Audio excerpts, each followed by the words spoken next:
നമ്മുടെ ലിപ്സ്റ്റിക്കിനേക്കാൾ പ്രിയപ്പെട്ടത് നമുക്ക് ചിലപ്പോൾ സുഹൃത്തിന്റെ ലിപ്സ്റ്റിക് ആവും. അങ്ങനെ ലിപ്സ്റ്റിക്കും ലിപ് ബാമും പതിവായി പങ്കുവെക്കുന്ന ഒരു സുഹൃത്ത് നിങ്ങൾക്കില്ലേ? ഷെയറിംഗ് ഇസ് കെയറിംഗ് എന്നൊക്കെയാണ്. എങ്കിലും മറ്റു വസ്തുക്കൾ പങ്കുവെക്കുന്നത് പോലെ അല്ല മേക്കപ്പ് പ്രോഡക്റ്റുകൾ പങ്കുവെക്കുന്നത്. Lipstick, makeup brush, I pencil, mascara തുടങ്ങിയ വസ്തുക്കൾ ഇനി ആരെങ്കിലും ആവശ്യപ്പെട്ടാൽ ധൈര്യമായി നോ പറഞ്ഞോളും. ഇത് കാരണം ചർമ്മത്തിൽ ഉണ്ടായേക്കാവുന്ന പ്രശ്നങ്ങൾ അത്ര നിസ്സാരമല്ല. കടകളിലുള്ള ടെസ്റ്ററുകൾ ഉൾപ്പെടെ ഉപയോഗിക്കുന്നത് ചർമ്മത്തിൽ ഗുരുതര പ്രശ്നങ്ങൾ ഉണ്ടാക്കിയേക്കുമെന്നാണ് കണ്ടെത്തൽ. ലിപ്സ്റ്റിക്കും ലിപ് ബാമും മറ്റുള്ളവർക്ക് കൊടുക്കുമ്പോൾ അതിനോടൊപ്പം നമ്മൾ പങ്കിടുന്നത് ഹാനികരമായ രോഗാണുക്കൾ കൂടിയാണ്.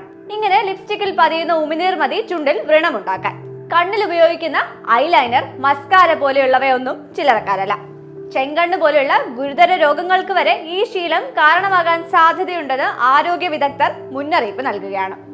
ഐ മേക്കപ്പ് ചെയ്യാൻ ഉപയോഗിക്കുന്ന പ്രോഡക്റ്റുകളിൽ ഒട്ടും തന്നെ പങ്കുവെച്ച് ഉപയോഗിക്കാൻ പാടില്ലാത്തത് കൺപീലികളുടെ മുകളിൽ ഉപയോഗിക്കുന്ന മസ്കാരയാണ്. അത്രയേറെ സെൻസിറ്റീവായ ഒരു അവയവമായതുകൊണ്ട് തന്നെ കണ്ണിൽ ഇൻഫെക്ഷൻ വരാനുള്ള സാധ്യതകളും കൂടുതലാണ്. ഒരാൾ ഉപയോഗിച്ച മേക്കപ്പ് ബ്രഷ് മറ്റൊരാളുടെ മുഖത്ത് ബാക്ടീരിയ, ഫംഗസ് അണുബാധ വരെ ഉണ്ടാക്കിയേക്കാം.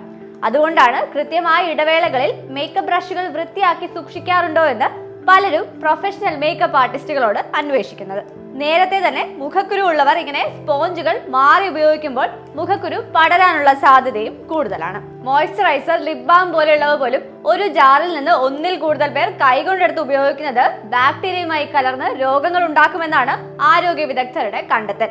അറിവില്ലായ്മ കാരണം ഉണ്ടായേക്കാവുന്ന ഇത്തരം പ്രശ്നങ്ങൾ കുറച്ച് ശ്രദ്ധ കൊടുത്താൽ വളരെ ലളിതമായി തന്നെ ഒഴിവാക്കാം.